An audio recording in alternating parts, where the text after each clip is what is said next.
We are going to get through a handful of chapters today in Job. We are in chapter 38. Guess who's coming to dinner? Who haven't you heard from yet in all of this book? Yay! We have not heard from God yet. Now, let me ask this question. If God had simply spoken about 35 chapters ago, couldn't we have just cleared all of this up and spared ourselves some of this aggravation? Yes, but he didn't, which means there was a very good reason not to. And believe it or not, those good reasons are not always good, if that makes any sense. What I mean by that is they're good reasons, but they're not good from a human perspective, meaning because God did not intervene, we got to see the futility of the arguments of the friends. While that's not good to have to deal with that and see their failures, wouldn't you like to know that about yourself and about your friends and have that revealed to you as you deal with these people? Yes. Yes, you would. Wouldn't you like to go through the hard work to actually get to Elihu revealing the sin of Job and where his trust and faith actually is? While that has not been a fun process, is that not a good work to go through? And the answer is yes. Yes, it is. Or how about Elihu himself being faithful in spite of the fact that all of these elders around him are walking train wrecks of theology and worldly influence? It's good to know that and to see that in the midst of that faithlessness, there is a faithfulness that is on full display. Now, question. What should God say? and I'm serious about that, because the temptation would be, don't you want God to go like bullet point all of Job's questions and answer them? Wouldn't you like that? Wouldn't you love to have that? Prepare yourselves. You're going to be very, very disappointed. He's not going to do any of that. Remember what Elihu did last week. Elihu doesn't answer Job's objections. He points to what? Perspective. He gets your eyes off of you and understanding who God is, and then looking at your life in light of that. God's going to take that same idea and he's just going to dial it up to 11. And we are going to do the same thing on steroids from the ultimate perspective. So, it's time to ask Job the important question that, again, should have been asked 30 some odd chapters ago. Job, who do you think you are? It's going to be fun. Let's dive right in. Then the Lord answered Job out of the whirlwind and said, time out, I don't think it's a coincidence that the whirlwind shows up for God to answer out of. If you go back exactly one chapter, Elihu's speech, listen closely to the thunder of his voice, the rumbling that goes out from his mouth. Under the whole heaven he lets it loose, and his lightning to the ends of the earth. After it a voice roars. He thunders with his majestic voice, and he does not restrain the lightnings when his voice is heard.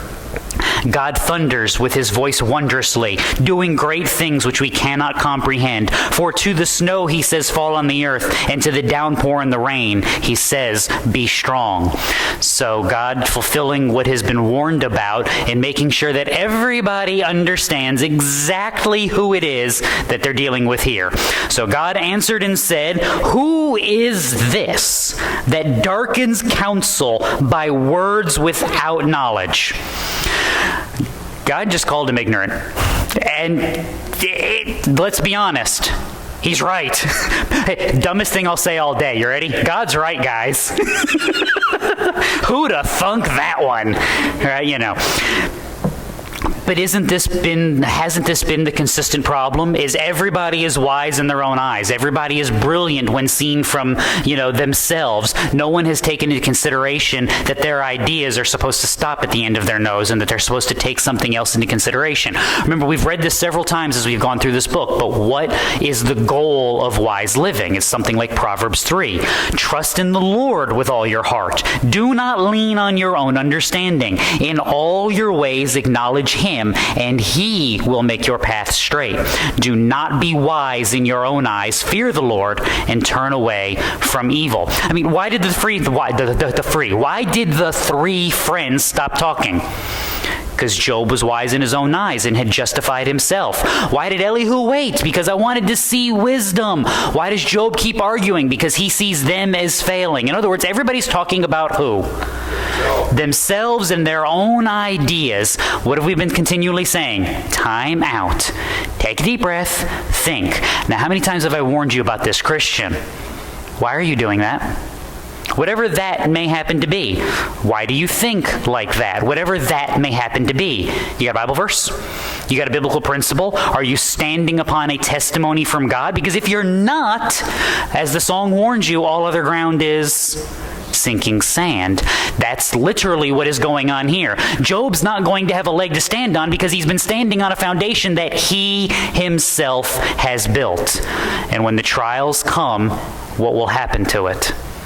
It's not going to end well. And that's part of the problem. That's why Job's questions don't get answered. At the end of the day, they don't need to be answered because they are built upon the lie of his own selfish pride and idolatry. What's the best way to deal with pride and idolatry? To indulge in it or to expose it and shine a spotlight so bright that you can't miss it? Yeah, let's go with option number 2 because that's what God's going to go with. And again, dumbest thing I'll say all day, God's right. So let's follow what he does. Now, gird up your loins like a man, and I will ask you, and you will instruct me. That is the biblical equivalent of telling someone to put your big boy pants on. You never want God to tell you that. All right, go put your pants on, we got to talk. Or husbands, when your wife looks at you and goes, we need to talk. No, we don't. Because we never need to talk about anything that I want to talk about. It's one of those rules of life. Where were you when I laid the foundation of the earth? Tell me, if you have understanding. Who sets its measurements, since you know? Who stretched the line on it? On what were its bases sunk? Who laid its cornerstone? When the morning stars sang together and all the sons of God shouted for joy. Proof that sarcasm is biblical. You know all these things. You're so smart. Why don't you tell me what it was like when I created? How's that going to work out for Job? See, this is an effective line of questioning because it automatically puts who in the right perspective. Puts God and Job in their right places. Job immediately feels really, really, really tiny. And that's a good thing. You should not feel large in the presence of a holy and righteous God. You should recognize who is God and who is not. Forget that, and the trapdoor of idolatry and pride is wide open. Remember that, and life goes into perspective. This is one of those things that we've talked about over and over and over again. We're going to talk about this until Jesus comes back or I completely lose my voice, okay? Understanding the perspective of your life. Thinking through the why of things. And this is why the room being unbalanced. I feel like I'm neglecting you guys, so I keep looking this way. So this is just going to drive me nuts all day. Sorry, I'll turn like the... See all the things I think about while trying to talk to you guys. It's amazing I get anything done. It's an absolute miracle. But keeping the perspective on your life. Keeping things in their right place. Understanding that it's not just about what. This is the mistake we make all the time when we have people who are lost in sin or people that are struggling with sin problems, anything that it might be, is we always try to focus on the what. Stop doing that. Do this instead. Train yourself on this habit. All of those things are external and whats. What you need to train yourself on are the internals and the whys. You're falling into that sin. Why? What's the allure? What's the accomplishment? Why do you love it? Why are you forsaking the grace of God to indulge in this destruction? Why? I don't know what those answers are all the time. You know who does? The one doing it. That's why you have to have that uncomfortable conversation with that person in the mirror, is to evaluate the why of your life. That's the curb on behavior in the world. We don't change from the outside in. What's the old line? You fake it till you make it, right? Because eventually the you in here comes flying out. It can't work. You have to change the you in here in order to change the behavior. Remember, that's always our equation, right? The gospel changes the heart, which changes the desires, which changes the way you think about the world, which then changes the way you act in the world. Because I promise you, you act in accordance with how you think about the world, and you think about the world in accordance with what you expect and want from the world.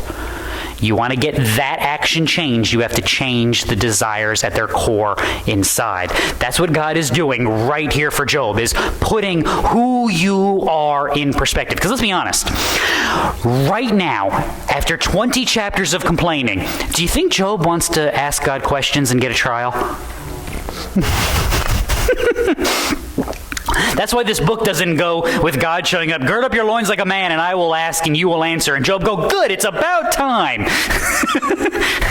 See, if that's how it was written, you'd be laughing because you'd be like, no, that doesn't belong in here, because that's not how these interactions ever go. Because Job is now confronted immediately with who he is and who God is. All of his thoughts are immediately put into perspective. How many of those words do you think Job wants back? Just about all of them. Now here's the warning of life. How many words do you want back? How many of them can you get back? Be patient. Be wise. Think. Evaluate. Understand the why of your action. We live in a society and we live in a world that values and incentivizes that when it comes to thinking and behaving and speaking and acting. Now we gotta, quick, don't think about it. I mean, my goodness, if you were like me and you grew up in the 80s and 90s and everybody who had a Nike shoe, shirt, what was the slogan? Just do it. Biblical wisdom says what? No, you don't just do that. You stop. You think. But I might miss out. Yeah, you might. You also may not fall off a cliff. That's always a good thing, right? Think, evaluate, be patient. So God continues. Who enclosed the sea with doors? When bursting forth it went out from the womb. When I made a cloud its garment, and thick darkness its swaddling band. I placed the boundaries on it, and set a bolt and doors. And I said, thus far you shall come, but no farther. And here shall your proud waves stop. See, that's a good example. How much control do you have over the ocean? There is no more helpless feeling than trying to stop or control wild water. I mean, I lived in an apartment that flooded with like 2 inches. Imagine how much work and effort it was to keep 2 inches of water out of an apartment. It's all consuming. It's constant. You can't take a break. You can't leave it alone. You have to be diligent always. Now imagine you're out on the waves and the water is hundreds of feet deep and the waves are bigger than the boat. You are immediately very, very aware of how helpless and how weak you actually are. And God looks at that and says, oh yeah, those waves, they answer to me. They answer to me. How big and awesome and mighty is God. This is an important understanding. This is who he is. Daniel chapter 2. Let the name of God be blessed forever and ever, for wisdom and power belong to him. It is he who changes the times and the epochs. He removes kings and establishes kings. He gives wisdom to wise men and knowledge to men of understanding. It is he who reveals the profound and hidden things. He knows what is in the darkness, and the light dwells with him. An understanding of who God is. And by the way, there's a reason why I love that out of chapter 2 of Daniel. This is one of those lessons for reading your Bible that's always helpful. Read Daniel, especially the first 3 chapters, and notice how many times Nebuchadnezzar gets called the king. You'll get sick of paying attention to how many times Nebuchadnezzar is called the king, because it's like, and then the king, Nebuchadnezzar the king, called the men, and they stood before Nebuchadnezzar the king. And the king said unto them, it's like, I get it. Yeah, Nebuchadnezzar's the king. He's in charge here. I'm with you. Nebuchadnezzar's the king of Babylon. Is he in charge here? That's the lesson of the first few chapters of Daniel, is that he's not. It is the king of Babylon versus the king of creation. Who's going to win? Second dumbest thing I'll say all day. God wins, guys. God's right and God wins, right? There you go. Thus endeth the lecture, right? Those understandings matter, because how often do you look at your world and go, I cannot believe this place. We can't get anything. It's hopeless. You've never said that, have you? You've never once turned on the news, looked at the depravity around you and gone, man, there's no hope for this place. Au contraire, mon frère. Who runs this place? Who is in charge here? Who has power? Who has authority? This is why the weapons of your warfare are what they are. Understanding that you live in service not to this world and not to your own accomplishment, but you live in service to the King of creation, who has enlisted you by his great power, who has redeemed you from the pit of death and has set you to work in his kingdom. Now therefore see your world differently. That's the warning that you get. That's why Job's not going to get his questions answered. He's not seeing the world rightly. And when you see the world wrongly and you ask questions, you don't ask good questions. I know this is the lie that your teachers told you. It's a lie. There is such a thing as a stupid question. Okay? There is. There is. You've all asked them. I've asked them. You know how you know? Because the minute you ask it, you went... As soon as you get the answer, you're just like, that was a stupid question. What was I wasn't thinking.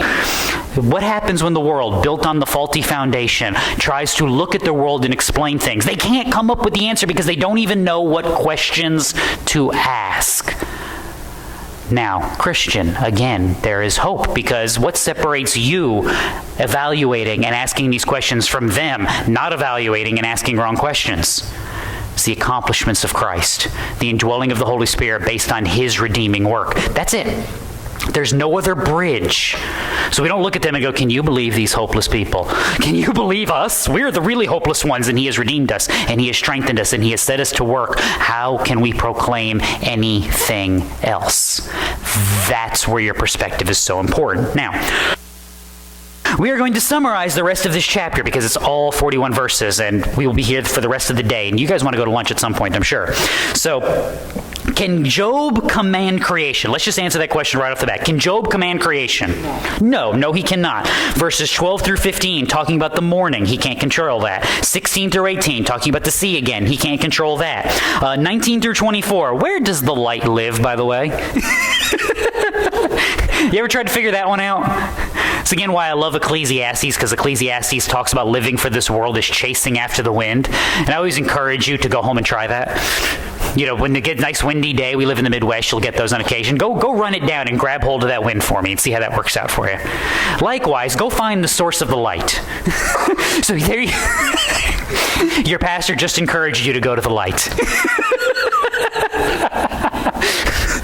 Sorry. Don't go to the light. No, don't go to the light. Don't do that. Don't do that. Chase after the light, but don't go to the light. There you go. 25 through 30, can Job control the weather? No. Can Job command the stars? 31 through 33? No. 34 through 38, can Job command the storms? No. 39 through 41, can Job command the animals? You ever felt more helpless than having a dog who won't listen? For years we had a beagle. There is no creature, I am convinced of this, on planet Earth that is less interested in what you want than a beagle who has found an interesting scent. That dog's nose runs everything. I am convinced that a beagle's brain is half nose.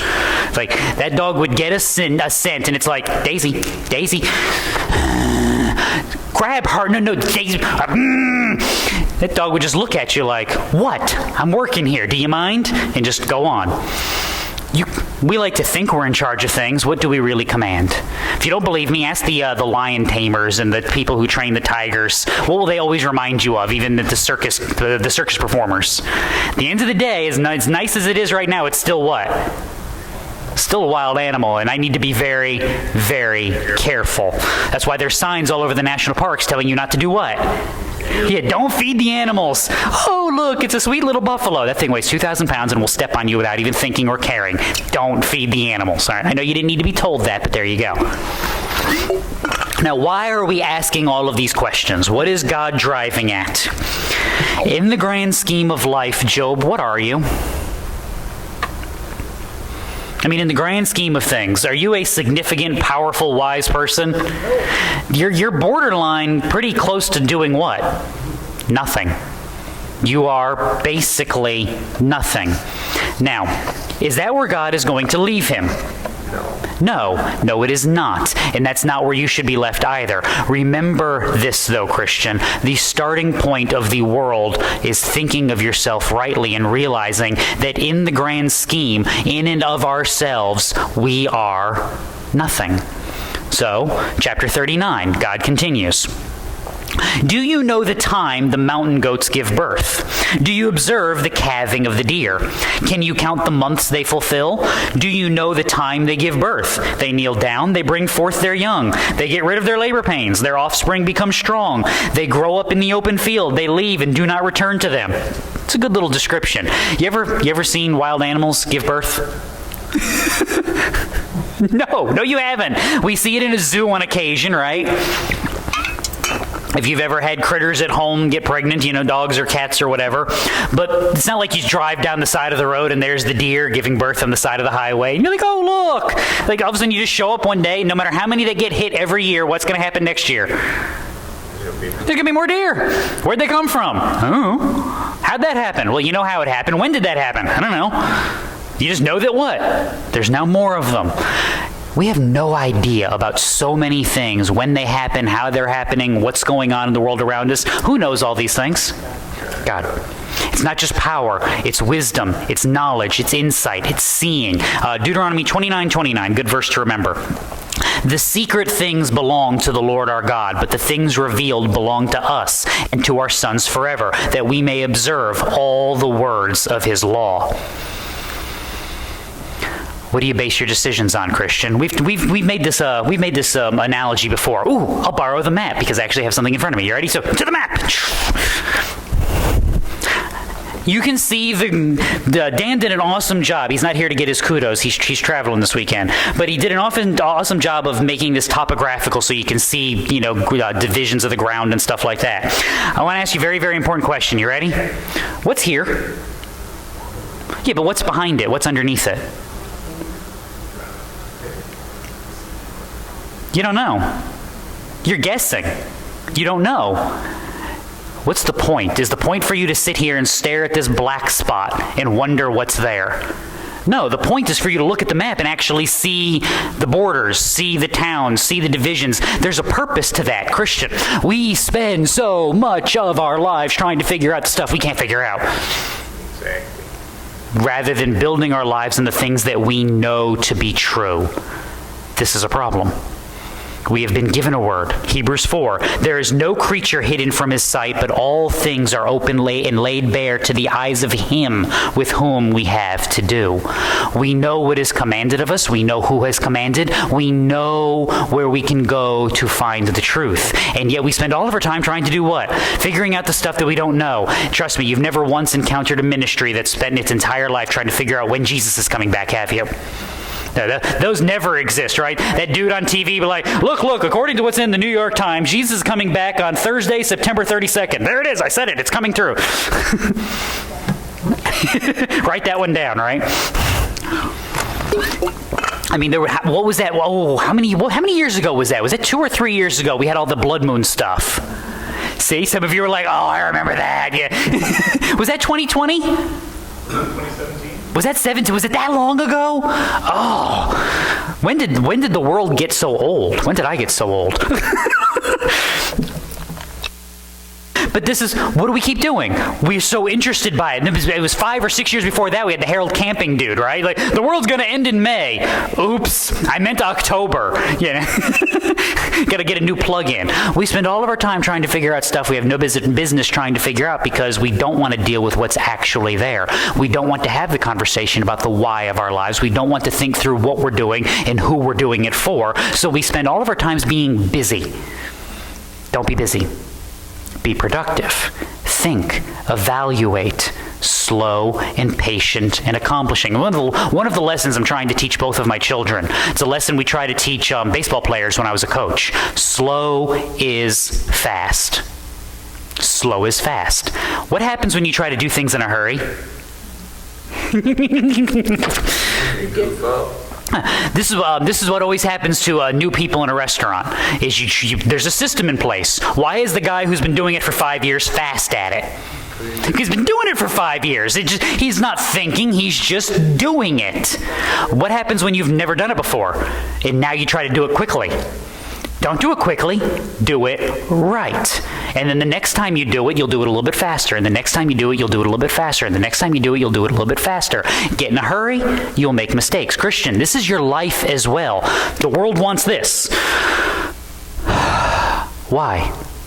Why are we doing this? Why are we living like this? Who are we living for? What's the perspective? What's the point? Slow is fast. This has always been true. Trust me, you've never been wrong when you spoke in a hurry, right? Don't laugh, you tell on yourself. You've never once just spouted off real fast and been like, ooh, now that I have like this much more information, I really, really want that thing back. Slow is fast. This is how we evaluate in life. Understanding that we have an understanding, that we have a command, we have a foundation. Build on it. And when we don't have a command and we don't have a foundation, we should do what? Tread very lightly. That's why I always warn you guys, look, when I come around the podium, where are we? We're off the notes. Do what? Be careful. Be wary. I'm building on what we know. But is it quite possible I'm going to build wrongly? Yes, even I can be wrong on occasion. I know that's a terrible thought for you to have, but it's okay. Even more terrible for you to have. I know, it's horrifying to me, so, I try not to think about it. But that means we should be what? Careful and evaluating, understanding. That's why I tell you all the time, when I say something dumb or I start telling you stuff that's not in Scripture, what do? What's their drill? Throw something and run screaming from the room, right? We're going to have drills. I keep telling you. I'm warning you now. We're going to set off a buzzer one day and you're going to, it'll be good for you. But that's what's going on here for Job. So, good example here, verse 5. Who sent out the wild donkey free, and who loosed the bonds of the swift donkey? To whom I gave the wilderness for a home, and the salt land for his dwelling place. He scorns the tumult of the city, the shoutings of the driver he does not hear. He explores the mountains for his pasture, and searches after every green thing. Will the wild ox consent to serve you? Or will he spend the night at your manger? Can you bind the wild ox in a furrow with ropes? Or will he harrow the valleys after you? Will you trust him because his strength is great and leave your labor to him? Will you have faith in him that he will return your grain and gather it from the threshing floor? I love the example of the donkey. You ever done the Grand Canyon tours or know anybody who has? You know why they don't use horses, right? Because you can make horses do stuff that they shouldn't do. Horses are really obedient animals despite their size and their power, and that's why people that do mountain living much prefer mules and donkeys. Because a horse, you tell it to go down that path, even if that path is sketchy and he's going to slip and it could end badly, that horse is going to be like, okay, you said go that way, so I'm going that way.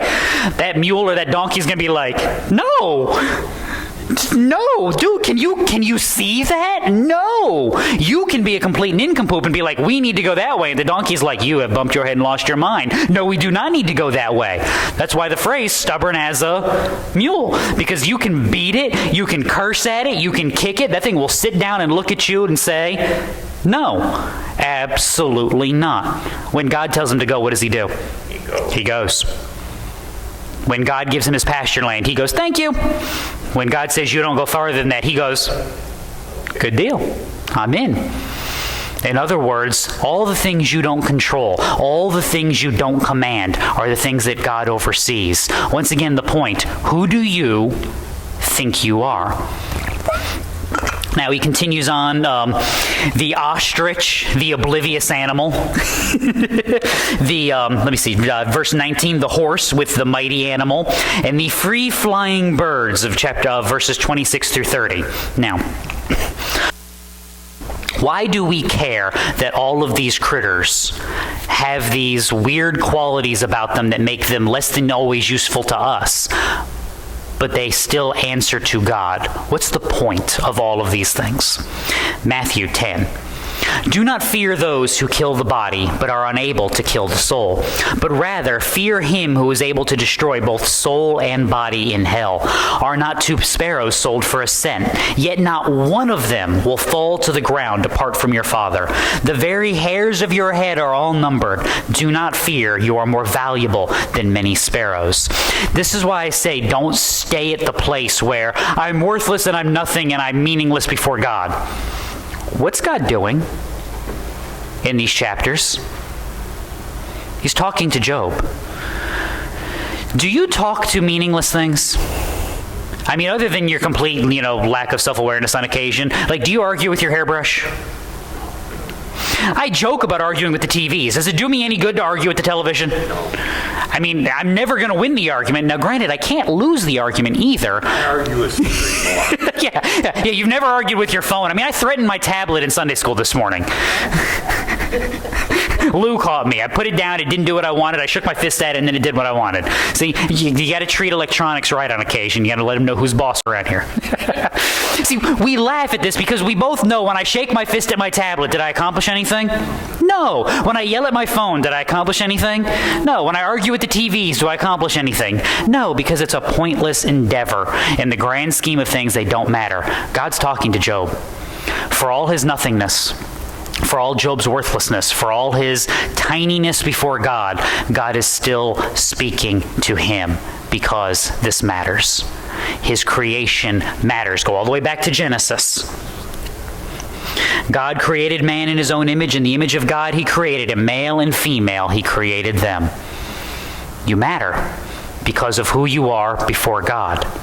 Now, you may be small and insignificant compared to God, but it is God who has given you meaning. It is God who has condescended to explain to you this world. It is God who has not forgotten you. It is God who has given you purpose. It is God who has redeemed you. It is God who has done all of these things. So, Christian, you ready for the fun question? Who do you think you are? Because if you stop at nothing in the sight of God, you have missed the work of Christ. You have missed the purpose of creation. This is why I ask you why you're doing what you're doing. Who do you think you are? I'm a redeemed child of the King. I am welcome in his sight. I am at peace in his courts. I am at home in his presence because of what he has done for me. In spite of me, in spite of this world, in spite of the sin, and in spite of all of that, he has rescued by his great work. He has taken my place in my penalty of death, and he has granted me life everlasting. That's who I think I am. Now, how do I live? See, this is why understanding who you are and why you are matters so much. Christian, ask yourself, who do you think you are? Define yourself rightly. Think about it in this world and then live accordingly. These things matter. They always have and they always will. This is why I kept pointing out the positives in Job's answer. Job kept having hints of these things. Why? Because God hadn't forsaken him. Job kept having these little pockets of wisdom and brilliance pop out because God was dragging him along and not losing him. Celebrate that and remember that it is God who is at work. It is he who has redeemed, he who is sanctifying, and he who will carry you to a good end. That's why these definitions matter in light of our meaninglessness. He has loved us still. In spite of our sin, he has redeemed us still. So, God demands an answer. Chapter 40. The Lord said to Job, "Will the fault finder contend with the Almighty? Let him who reproves God answer it." So here you go, Job. Here's your chance. You wanted to challenge God and answer him. What have you got to say for yourself? Job answered the Lord and said, "Behold, I am insignificant. What can I reply to you? I lay my hand on my mouth. Once I have spoken, and I will not answer, even twice, and I will add nothing more." Good job, Job. Perspective is understood. Now understand your life in light of it. One of my favorite verses, I've told you this, it's actually a good song. I won't torture you by singing it because I have a voice today and I don't want to ruin it. Habakkuk 2:20. The Lord is in his holy temple. Let all the earth be silent before him.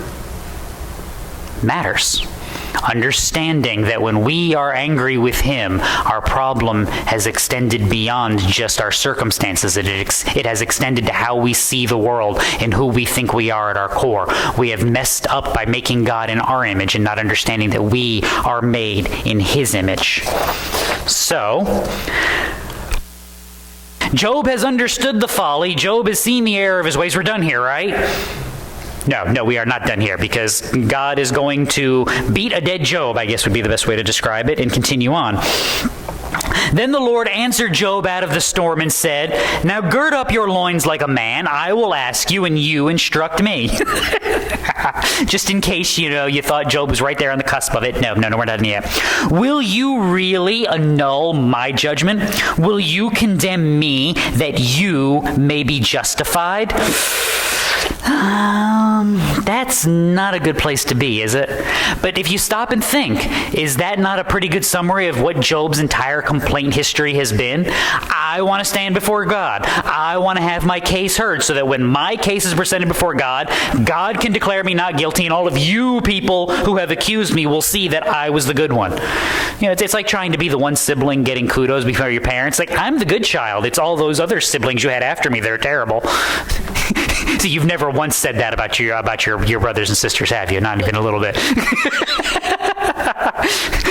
Or the argument I'm forever having with Cameron is I'll look at her and be like, "Your children."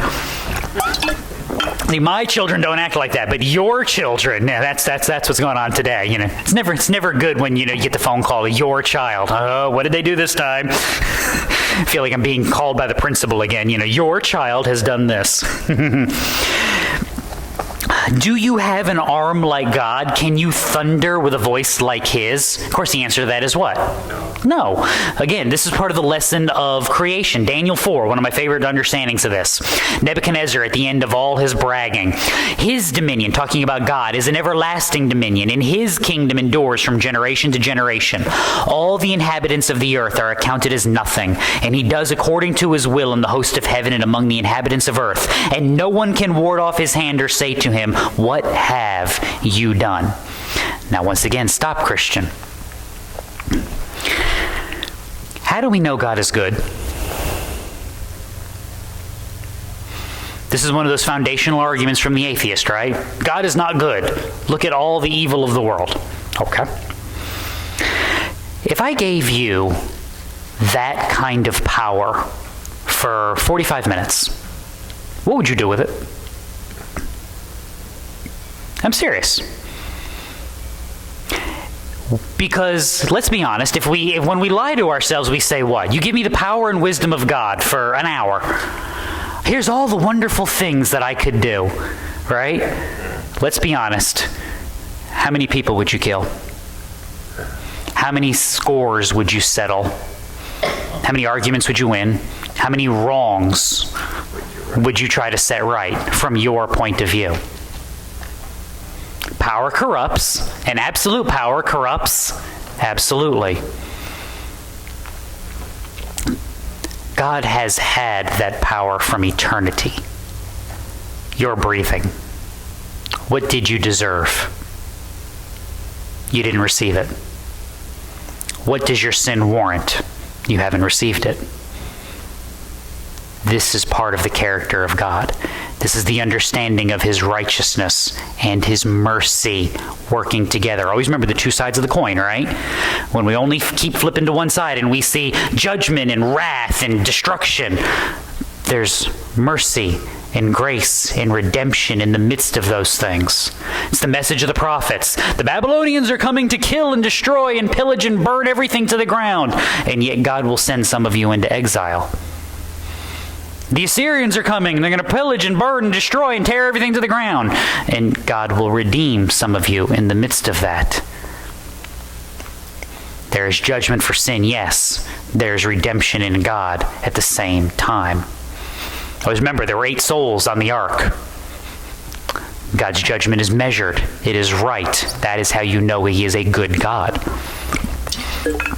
He destroys sin.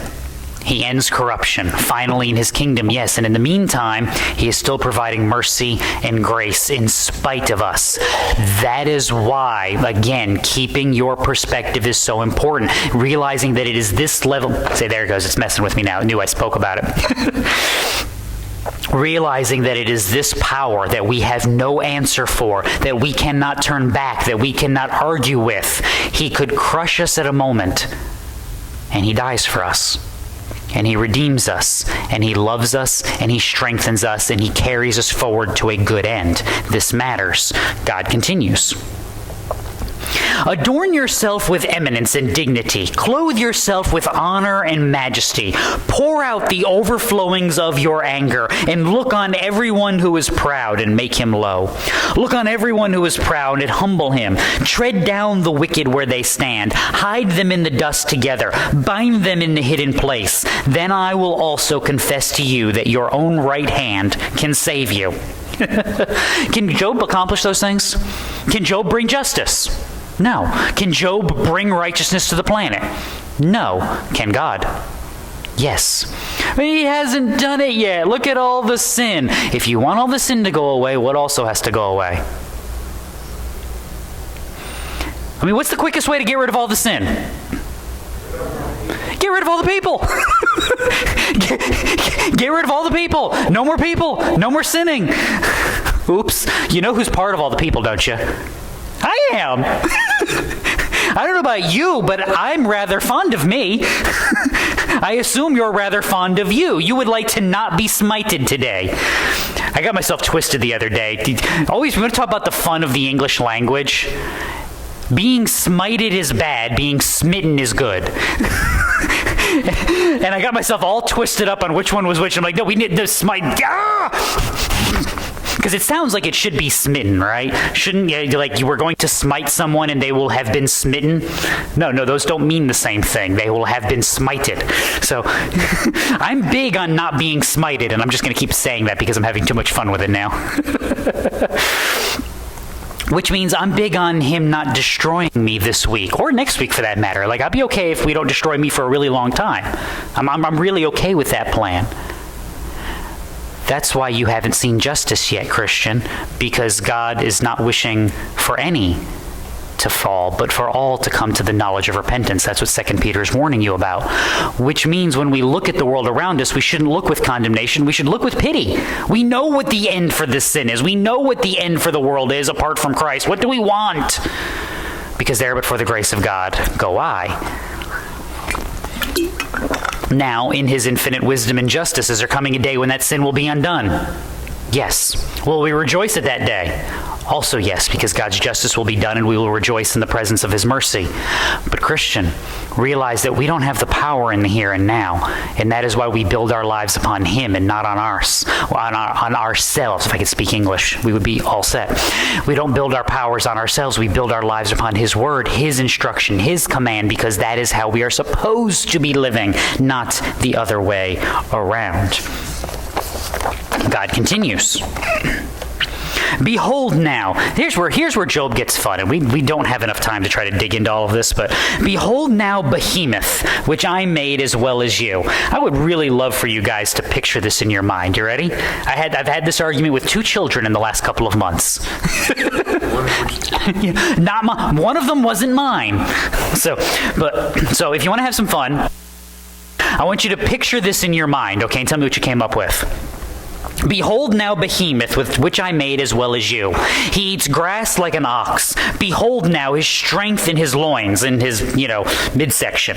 His power in the muscles of his belly. He bends his tail like a cedar. The sinews of his thighs are knit together. His bones are tubes of bronze. His limbs are like bars of iron. Who's confused yet? I love this because I love reading commentaries on things like this. One of the suggestions is the hippopotamus with his tail like a cedar tree. You ever seen a hippopotamus tail? It's like, it's like a little pigtail. It's like, it's not even good for slapping flies. The elephant is a suggestion. The tail just still doesn't work for me. The crocodile is a suggestion, but I don't think the tubes of bronze bones are going to fit in that one. What you got left? Yeah, see, if you want to have some fun, there's a fun puzzle we put together. Go see if you can find the critter on the puzzle. I point that out because we're basically describing the terrible lizard here. Now, if you encountered a dinosaur in your world, how strong would you feel? You've seen Jurassic Park. How well do you think that goes? Who does he answer to? God. the mightiest of the mighty, the awesome creatures, whether it's whatever's being described here in verses 15 through 18, the creature with the same power in 19 through 24. You know what? Let me read this for a second. He is the first of the ways of God. Let his maker bring near his sword. The mountains bring him food, and all the beasts of the field play there. Under the lotus plant he lies down, and in the covert of the reeds and the marsh. The lotus plant covers him with shade. The willows of the brook surround him. If a river rages, he is not alarmed. He is confident, though the Jordan rushes to his mouth. Can anyone capture him when he is on watch? With barbs, can anyone pierce his nose? Is this critter worried about anything? Why can't you be like that? Just out of morbid curiosity. Why can't you not worry about stuff? Why can't you just be secure in life? Isaiah 31. Woe to those who go to Egypt for help and rely on horses, and trust in chariots because they are many, and in horsemen because they are strong, but they do not look to the Holy One of Israel, nor seek the Lord. Why can't you be secure in your own power? Because you are nothing. He is everything. You aren't meant to be secure in your power. You're meant to be secure in his power. You're not meant to be secure in your wisdom and knowledge. You're meant to be secure in his wisdom and knowledge. You are not meant to trust in yourself. You are meant to trust in the Lord. This matters. You look at the world around you and you see it operating seemingly on autopilot, oblivious to you, and you realize that it is God who ordains, God who commands, and I need to make sure that I am following along. That I cannot be oblivious to his power. I cannot be oblivious to his commands, but I have to be the one who serves rightly, because otherwise my sin abides, my guilt remains, and I am of all men most to be pitied. But knowing who he is and what he has done frees me from being selfish, frees me from being prideful, frees me from trying to solve the world's problems, because they're not my problems.